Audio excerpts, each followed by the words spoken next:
back to Ground Zero Salem. It's your host, Pat. We're listening to a little gouge right now. When this come out? 2015 maybe? Beyond Death. Great record. Real gnarly, kind of grindy death metal. Strong Repulsion influence. Whenever Repulsion's a major influence, it's something I like a lot. It's kind of sweet death Repulsion style shit. It's like there's only 2 members. They look like they're Swedish, I think. But yeah, regardless, fucking great record, Beyond Death. You like Repulsion, early Entombed, that kind of thing, should be up your alley. So, going to be talking about 93 and 94. The reason being, both those years kind of meld together for me, memory-wise. It was my sophomore and junior years of high school.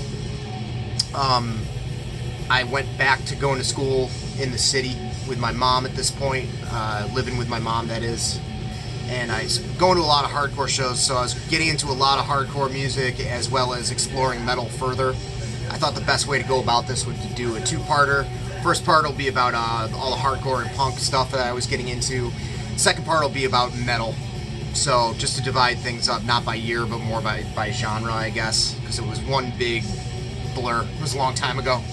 So I think the best way to kick this off is talk about some comps that got me into different stuff. A huge one for me was the Voice of the Voiceless comp. This was like a farm sanctuary, animal rights benefit compilation featuring a ton of bands: Endpoint, Juvenocracy, Transcend, Worlds Collide, Youth of Today, Split Lip, Encounter, Shelter, Downcast, Outspoken, amongst others. This came out on Smorgasbord Records, which was a Pennsylvania label. Did a lot of stuff back then. Some really good songs, some pretty bad songs on here. Definitely the stronger songs are Outspoken, Daydream, great song. Worlds Collide, Effect of the Age. We Know I Love, Endpoint. The Encounter song, Consequence, is great. Discipline turned into Ocean of Mercy, who I talked about in the last video. Great comp, new school as it was at the time, new school hardcore. A lot of more chuggy stuff, still kind of fast, still definitely hardcore, and not the beginning of metalcore yet. Here's the insert there, folds out into a poster.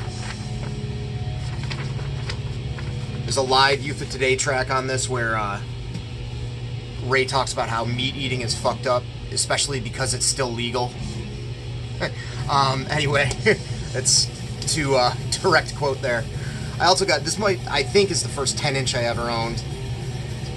And I didn't know much about vinyl then. I was like, will this even play? How will the record player know? This is a real weird one. I think I talked about this on my 10-inch videos, but this had an interesting mix of bands, mix of styles. Nausea has the first song on here with the song Sacrifice that kind of carries into like a reggae tune. Drop Dead might have been the first like straight up kind of power violence, blasty kind of hardcore songs that I'd ever heard. Survival and Bullshit. Anti-Schism's on it, great hardcore, fast hardcore band. Subvert, another great kind of crusty, fast hardcore band. Screeching Weasel, one of the first pop punk bands that I have ever heard. Vindictive's kind of the same thing, snotty, kind of Ramonesy pop punk. Dread, from what I remember, are more kind of hardcore stuff. Interesting compilation. Still see these in the wild everywhere for cheap. And my introduction to a lot of the underground New York hardcore of the mid to late 80s was New York hardcore the way it is. Everybody jokingly called it the way it was at the time, because by the time I got this was, you know, 92, well, probably 93. Might have gotten into 92, I don't remember, but Bold, Nausea again, Warzone, Gorilla Biscuits, Trip 6 Breakdown, Youth of Today, Sick of It All, Crackdown, Side by Side, YDL, and Super Touch. When I started going to shows, Super Touch played a lot, and we were all just waiting for them to play the track off of this, Searching for the Light. I know a lot of people like the Earth is Flat LP. I never really cared for it, but cool insert with all the bands here. This was pretty much mandatory that you had a dub of this going to shows. 94 was the year that Scratch the Surface came out. Very strong record by Sick of It All. The last one that I was really into, although all their albums are consistent. This was the last one that I was real nuts over. Had some great music videos, like the Step Down video, which instructed you on how to hardcore dance properly. That was great. And I can't remember what the other single was. It might have been No Cure. No, it was for the title track, Scratch the Surface, come to think of it. But I saw the Scratch the Surface video on Headbangers Ball, and a bunch of guys that I know, older guys from the Syracuse scene, went down to be in the crowd shots, moshing around in this practice space room thing. And I was like, oh, that's Guav, there's Pig. So that was cool, seeing people I knew from shows. The shows were great. They happened pretty much every other weekend, and I got to see a lot of great bands. My introduction to hardcore punk was this sort of clean-cut, vegan, straight-edge kind of scene that was blowing up in Syracuse, and there were some really good bands from that scene. The aforementioned Outspoken were awesome. They were from California, I think Orange County or somewhere in the LA area, but this is their Survival 7-inch. They were definitely more of a traditional kind of youth crew sort of hardcore band. Again, pre the kind of metal influence that dominated the scene later. This is their best record, I think. Light in the Dark LP is really good, but the production is terrible on that record. But kind of gruff, impassioned vocals, mid-paced kind of style youth crew hardcore, more or less. Oversight was an old Syracuse band. I never actually got to see them, but I got this record around that time. They were cool. They featured the singer Shane Durkee, who was involved in a lot of Syracuse projects. He was in a band called Framework, who I'll show off their record in a minute. My friend Jay played bass on this. Straightforward hardcore, mid-paced, kind of chuggy stuff. Mean Season was one that grabbed me, that played, I think, only once. There was a bunch of California bands that played, I believe Unbroken came to town with Mean Season. It was before Unbroken got really metal, but Mean Season kind of had a verging on metal, low-end, kind of palm-muted open E sort of thing going on, a little bit of a Slayer influence. This is a great record, Bleed to Me. It's 3 songs. They did an LP called Grace that really didn't really do it for me either. Lifetime was a band that played a lot. In the first couple of years I went to shows, I was super into this record my sophomore and junior years. Later on, they kind of became more of a straight-up pop-punk band, but this is like emotive hardcore, taking some influences from Husker Du and the mid to late 80s DC scene with a little bit of the faster kind of youth crew stuff going into it. This is on New Age Records, as was the Mean Season 7-inch as well. But Lifetime was part of a crew of bands that would play, a group of bands that were all friends and shared members that would play in Syracuse. First couple of years that I was going to shows, namely Resurrection and Mouthpiece. Resurrection were really noisy, ugly, almost like early Neurosis and Rorschach, but they were all like straight edge dudes. And Mouthpiece was more traditional kind of youth crew stuff. So it was a cool mix of styles that all these guys were into playing. And then they stopped playing. I think they had some, not serious beef, but whatever, some disagreements through zines and stuff like that with a couple of guys in the scene. They weren't around as much. Kind of fell out of favor for one reason or another. 93 is also the year that Firestorm came out, which was incredibly important. The second EP by Earth Crisis, they got a lot heavier, slower, more punishing and brutal. I felt like the coolest kid in the world when this came out because my mom worked with the bassist Ian Edwards, his dad, and I didn't quite get that the hardcore scene at the time was kind of different from going to see like bigger metal bands. You know, guys in the bands were approachable, and at one point Ian came up and introduced himself, and I'd only been going to shows for a year, and that meant a lot to me. These guys were always super friendly to me, which I always appreciated and still do. Ian's brother Eric does not play on this. but he joined the band later. He was also in a band, Eric was in a band called Bonejack. There was a bunch of great local bands at the time that kind of blew up as Earth Crisis got big. Bonejack, Infusion, Solstice, Green Rage, and it was all, you know, kind of angry, metal-tinged, chuggy sort of hardcore stuff. I was still discovering classics after getting into the Way It Is comp. Got the Gorilla Biscuit self-titled 7-inch, and what a ripper this one is. Big mouth. Yo, sucker, you got a big mouth. If you're a hardcore kid, you know that that little intro thing, but really fast, fun, somewhat aggressive, but also very kind of pop-oriented, melodic hardcore. Great stuff. I had the CD version of this that had bonus tracks, which had one of my favorite songs, Biscuit Power, on it, which is almost like early DRI, fast. That's probably my favorite Gorilla Biscuit song. Chokehold was huge. I didn't have this back in the day, but just to show off a record by them, I had their LP, Prison of Hope. It was very raw, ugly, stripped down, 90s chugga chugga style hardcore.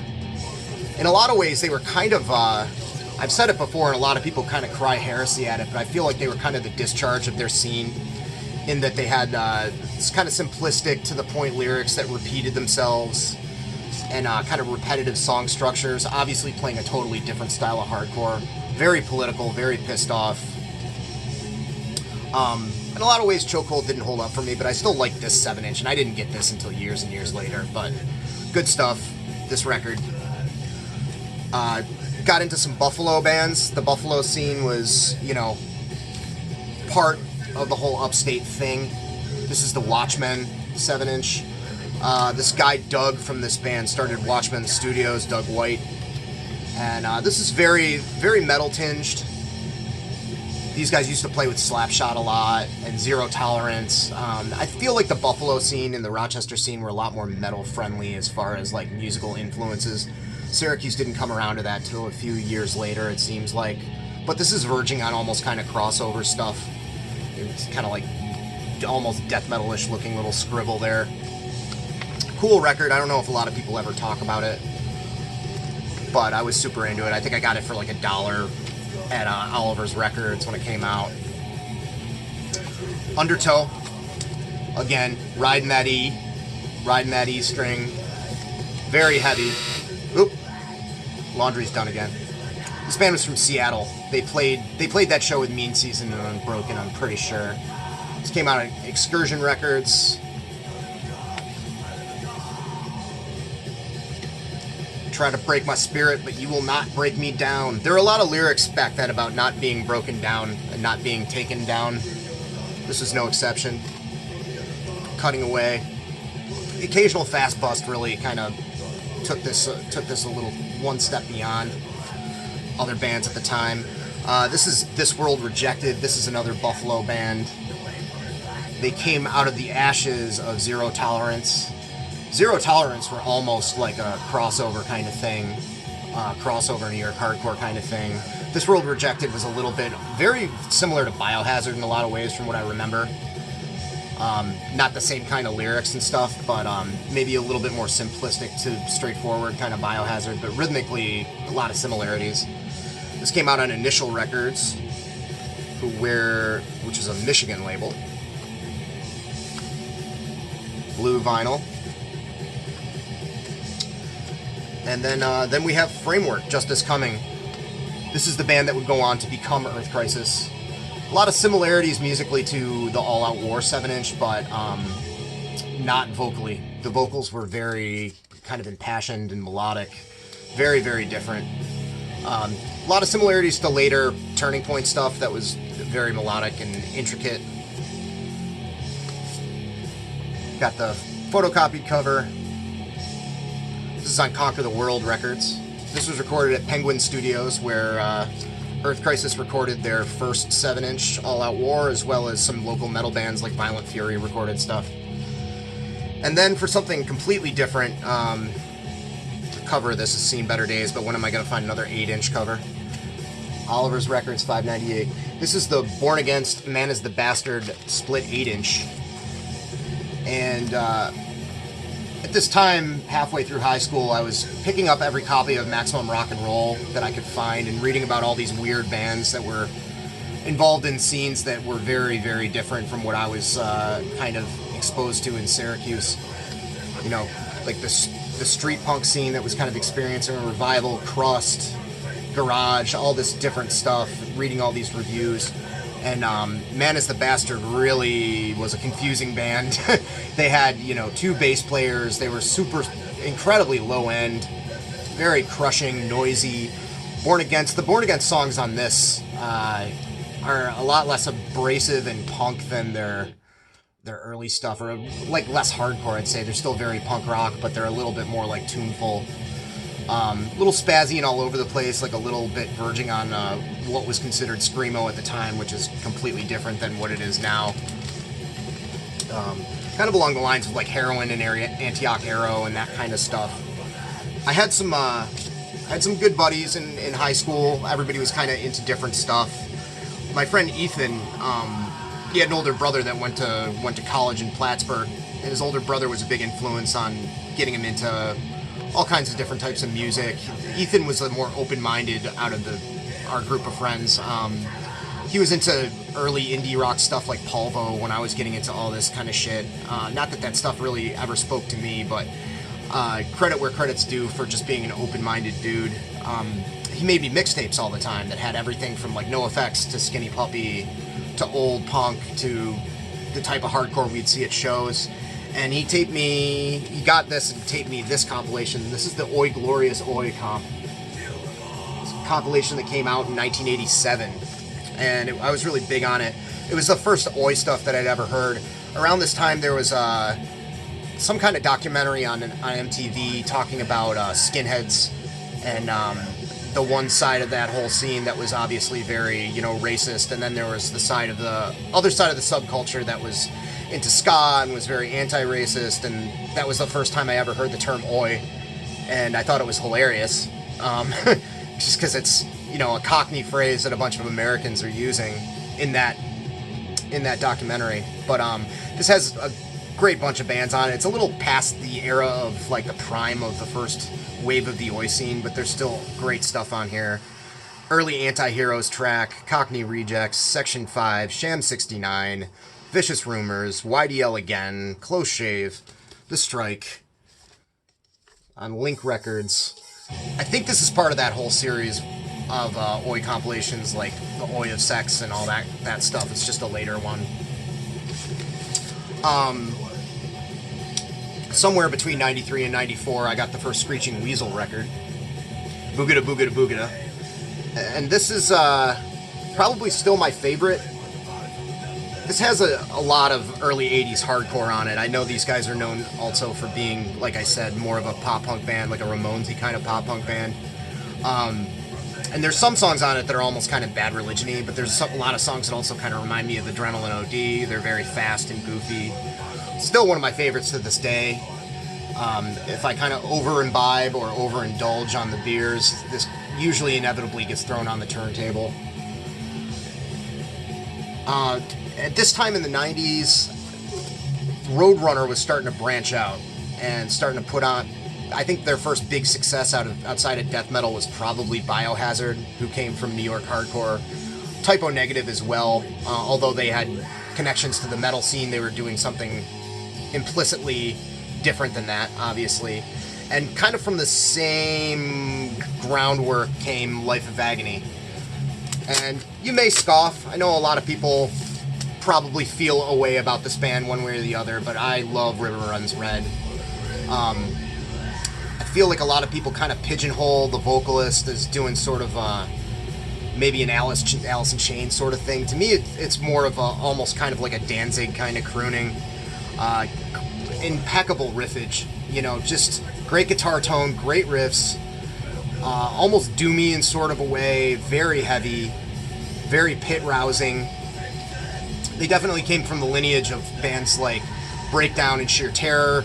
If you listen to their demos, there's a strong influence of that stuff on their early stuff, the writing style, and I just love the shit out of this record. I went through a period where I didn't, which I'll discuss in a little bit, where I kind of started hating all things metallic and chuggy and stuff like that in a couple of years from now, in the timeline that we're talking about. But love the music videos, love the tunes on this, love the skits. Kids getting yelled at by his mom. Great skits. A big one with everybody in Syracuse in the early 90s was Integrity, who were massively influential. This came out in 91, Those Who Fear Tomorrow. Massively influential to everybody. That kind of straight edge scene, even though Integrity hadn't been straight edge for a while since after this came out, around the time this came out. They were sort of slated to play Syracuse, and everybody was really excited. And then they came and tried to fight everybody, and didn't end up playing. I was not at the show, so I don't know the exact details. I just remember my friend Todd calling me at my dad's house. It was before I moved back home, and told me that Integrity beat a bunch of people up, and they're never playing Syracuse again. And they were not a cool band to like after that. All that being said, this record rips. Massive Slayer and Metallica influence. It's so far ahead of a lot of hardcore bands musicianship-wise. Shredding solos. The fast parts are so good. It's like a marriage of Judge and Slayer and a few other things thrown in there. Great occult influence lyrics. They liked being the Darth Vaders of hardcore for sure. And this was a record that we all worshipped, whether we wanted to admit it or not. Then we got Ignore Us by Into Another. Into Another's a band that, you know, it's kind of a time and place band for a lot of people. I always recommend this band to people that are into prog and, like, folk music and stuff like that. I don't really think it resonates with anybody more than kids that went to shows in the 90s that were into hardcore. Richie Birkenhead from Underdog, Tony Bono from Whiplash, and I'm trying to remember what other bands the guys were involved in. Don't remember off the top of my head. But fantastic band. Not for everybody. Richie kind of had these soaring vocals that were heavily influenced by HR from the Bad Brains, but were a little bit more kind of metal in delivery, I guess. Lots of like classically inspired guitar, classically inspired acoustic guitar parts to it. But very odd. The vocals almost remind me of like when T-Rex vocals get kind of weird. There's like some Rush elements too, but it's still very like chunky, heavy New York hardcore kind of influenced. It's an oddball mix for sure, and it's very much of its time, but to me it holds up. I love Into Another, Ignore Us. I also like the self-titled one quite a bit, and the Creepy EP. And they were a fantastic band live. They really killed it live. They were another band like I mentioned, like Super Touch, that played every other weekend, it felt like, at the Lost Horizon. At this time, I was also discovering old stuff. I still loved that fast stuff, that fast, raw, punk-influenced hardcore, which I didn't see much of or hear much of when I was going to shows. There was a compilation that came out on Rhino Records called Faster and Louder Hardcore Punk Volumes 1 and 2. That was really influential to me. At that time, at the malls and, you know, other places, my local record store, I could usually find Black Flag, Exploited, Minor Threat, you know, some other stuff here and there. But this had all these bands that due to my location, I would have never heard of. It had G.G. Allen on it from his more melodic era. It had SSD, Bad Brains, early Bad Brains, the song Pay to Come. You know, at that point I'd heard Quickness, and I couldn't believe it was the same band. I didn't know they played that raw stuff like that at that time. It had X playing Los Angeles, the Meatmen, Naked Raygun. I think Wire was the only UK band on it for one reason or another. The Urinals, Bobby Sox. It had a ton of stuff. I wish I had it to show you guys, but I don't have a copy of it anymore. Maybe I'll throw up a picture of the cover art. So I you know, it was one of those things where I wanted to track down as many bands from it that I could. One track in particular that really, really, really knocked me on my ass was Nothing by Negative Approach. And I managed to find Total Recall on cassette, released on Touch and Go at a record store that is long, long gone, called Spectrum Records, that was part of SU Campus. This is a bootleg of Total Recall. And it is just a great record. The Tied Down EP and the 7-inch are mandatory if you're getting into angry hardcore. Angry early 80s US hardcore. Gruff, heavily influenced by like the Foreskins and Oi and stuff like that, but the same tempo as a lot of the hyper fast hardcore at the time. As catchy as it gets. John Brannon, just a monster of a vocalist. Still doing it, still killing it. I wore that tape out, needless to say. All I have left is a couple of CDs. I mentioned Face Value a bunch of times, but this is their discography. I think it's a double CD, but great, fun, fast hardcore. Pissed Off. Tony Erba, who I've mentioned many times already, went on to do H100s. Gordon Solie, Motherfuckers, and Nine Shocks Terror, amongst others. Amps to 11 was the vocalist of this band. Powerful, kind of positive hardcore, sort of along the lines of Uniform Choice and some Youth Crew stuff, but with all these great, I don't know, like Black Sabbath and 70s boogie rock licks thrown in. Just a really unique band for the time and really, really cool. Saw them my third show. Endpoint was my second. And Bloodlet was a big deal. They came around and kind of changed the game, playing this sort of murky, desperate, dragging, foreboding kind of metal-tinged hardcore stuff, almost kind of sludgy in their own way. I remember the first show they played was, or the first show I at least saw them at was a New Year's Day show. It might have been New Year's Day 1994. Could have been 95. And they played after Shelter and blew them completely out of the water. Up till that point, Shelter was the band that everybody went nuts for more than anything else, but Earth Crisis and Bloodlet kind of made quick work of that. Their vocalist was one of the first people I ever saw in person that had like really long dreads. He was wearing an upside-down cross necklace, and I just thought that was the coolest thing in the world because it was at a hardcore show, and they weren't a death metal band, but they really, as a death metal fan at that time, they really appealed to me. Great stuff. This is a compilation of all their singles. I still think it's their best shit. That great sample of John Goodman from Barton Fink screaming, "I'll show you the life of the mind," over and over again before Husk. Just bone-chilling shit. And then finally, Black Train Jack, along with Biohazard and Life of Agony, was another branching out thing for Roadrunner.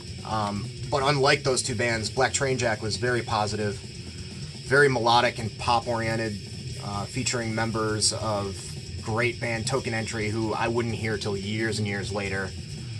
But awesome kind of soulful, singy, kind of pop-punkish kind of vocals.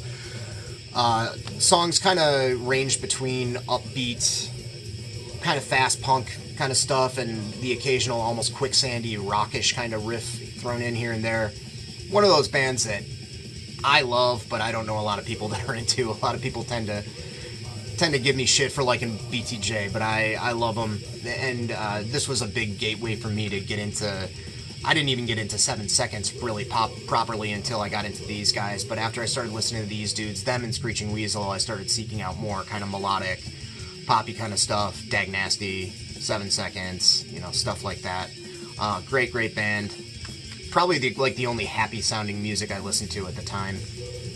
So that's the hardcore. Join me very shortly for the metal.